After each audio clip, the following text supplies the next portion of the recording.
Bem-vindo ao canal Física do Espírito.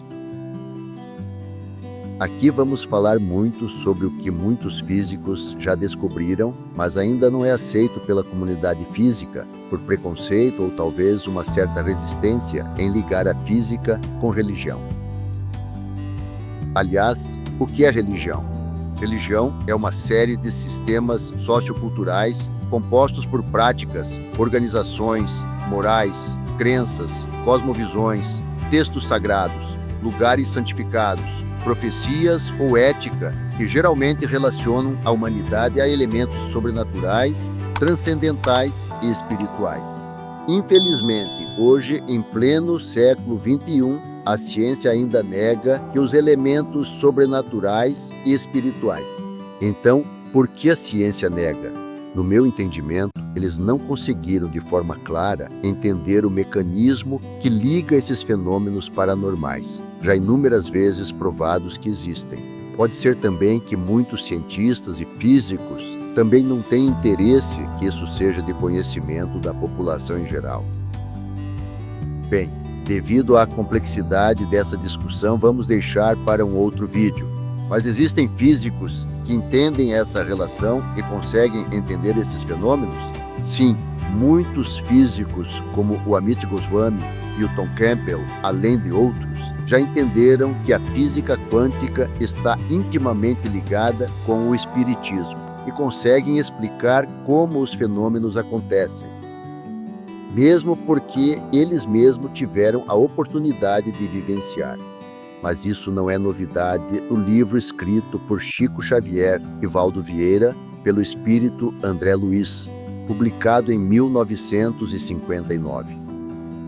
Isto é, há 66 anos atrás, já colocava a física lado a lado com a espiritualidade, indicando que os fenômenos estão ligados aos átomos, também são correspondentes à matéria que forma os espíritos, porém ainda não conseguimos de forma clara ver esse universo dos espíritos, os quais ainda são ocultos para os equipamentos atuais de medição.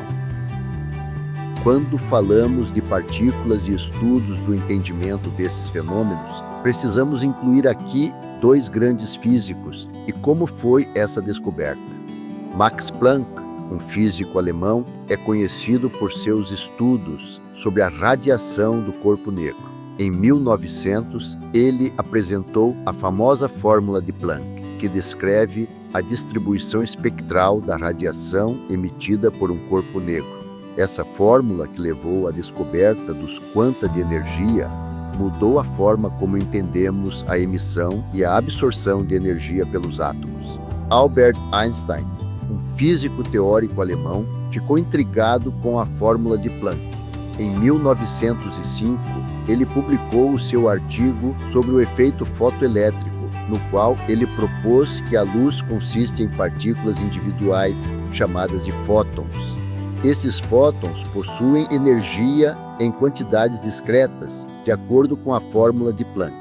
A relação entre Planck e Einstein foi estabelecida quando Einstein utilizou a fórmula de Planck para explicar experimentalmente o efeito fotoelétrico.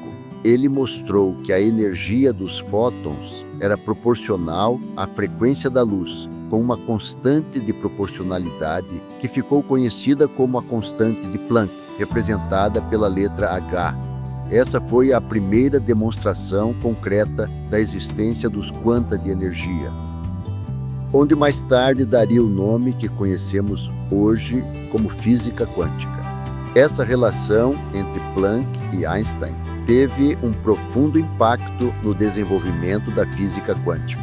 As teorias anteriores, como a mecânica clássica de Newton, agora pareciam incompletas diante dessas novas descobertas.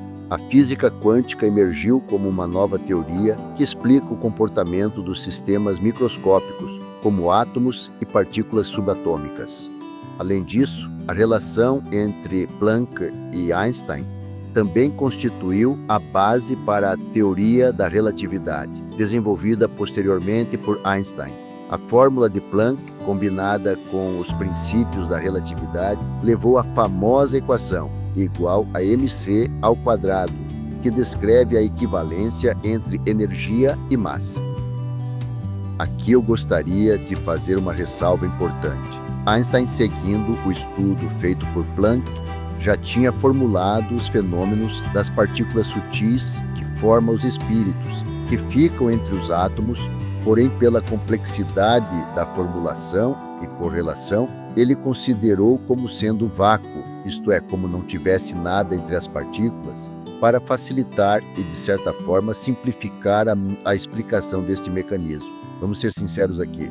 Não foi fácil na época para a sociedade física entender todas essas descobertas que ajudaram a humanidade em compreender muitos fenômenos, os quais nas décadas seguintes influenciaram muito nossa evolução. Vamos agora correlacionar com o espiritismo. Precisamos entender que, da mesma forma que os elétrons e fótons funcionam, as partículas sutis dos espíritos e perispírito funcionam também. O comportamento como onda. Velocidade é igual ao comprimento de onda versus a frequência da onda e como uma partícula ao mesmo tempo.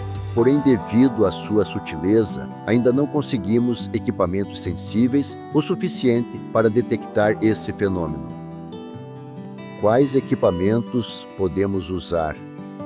Nosso entendimento é que o corpo humano é um dos equipamentos mais incríveis já criados, e esse corpo é, por si só, um detector. Existem métodos de foco e meditação, onde conseguimos visualizar o perispírito.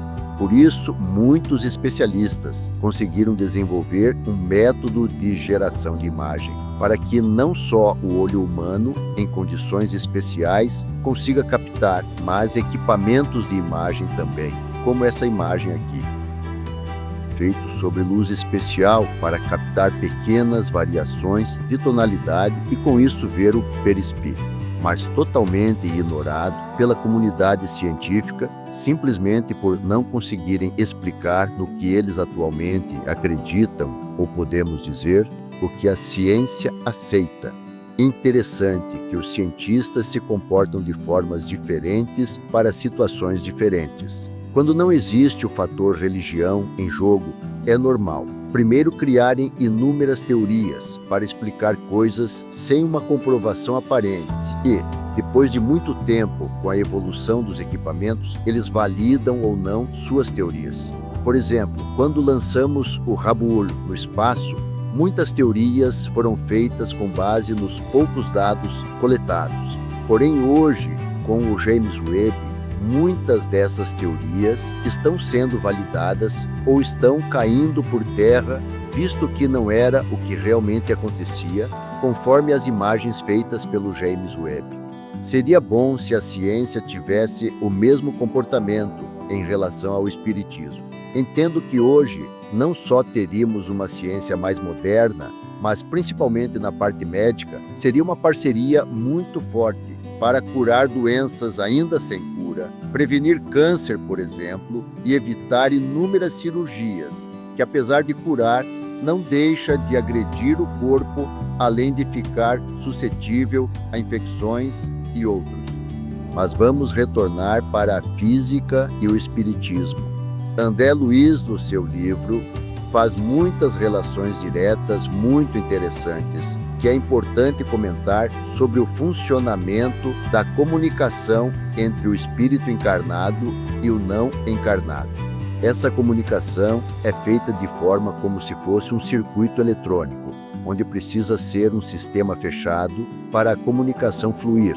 Para isso também precisa ter o gerador de energia, os capacitores, as resistências e os indutores. Incrivelmente, precisa desses componentes, os quais têm as mesmas funções para manter essa comunicação entre o espírito encarnado e desencarnado, onde podemos chamar de circuito mediúnico, que é controlado pelo nosso pensamento com concentração e vontade. Aqui vale uma análise sobre um outro aspecto desse circuito mediúnico, o qual tem também as mesmas fragilidades de um circuito eletrônico que conhecemos, não podendo ser subitamente desligado ou ter variação em alguns dos componentes para funcionar bem. A fonte de energia deve ser forte o suficiente e estável para manter o circuito mediúnico funcionando corretamente.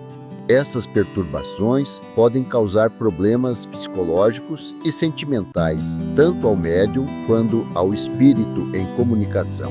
Fatos interessantes que vêm pelo espírito André Luiz é a capacidade do corpo etérico ou físico se comportar como uma usina de força, mantendo o canal aberto. É importante ressaltar essa comunicação só é possível se os dois lados estiverem conectados, e hoje podemos entender como frequência, ou melhor, como sintonização de rádio. Se você não sintoniza determinada frequência, o que seria na prática um pensamento ou apenas um simples desejo com vontade, isto é, nas palavras do Espiritismo, pensamento alinhado com o sentimento que vem do coração. Vale ressaltar que não precisamos entender de elétrica ou eletrônica para fazer essa comunicação.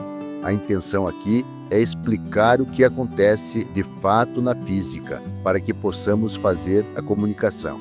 Assim como um rádio, só precisamos ligar e sintonizar, porque o circuito já está pronto. Então você não precisa ser um técnico eletrônico para ter um rádio funcionando. O que mais me chamou a atenção foi como o nosso corpo funciona similar a um elemento piezoelétrico que gera pulsos elétricos, seja pela diferença de temperatura, pressão, vibração e outros.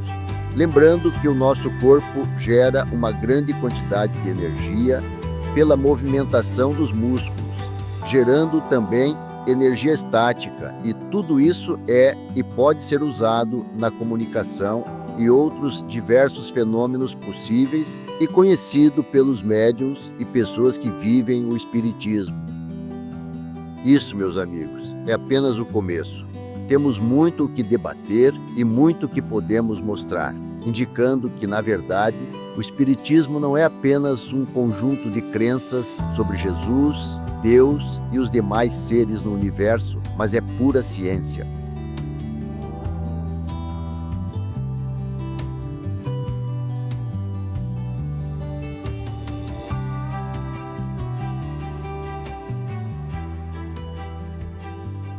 Obrigado por assistir esse vídeo. Para você que está tentando entender a física do espiritismo e seus mecanismos,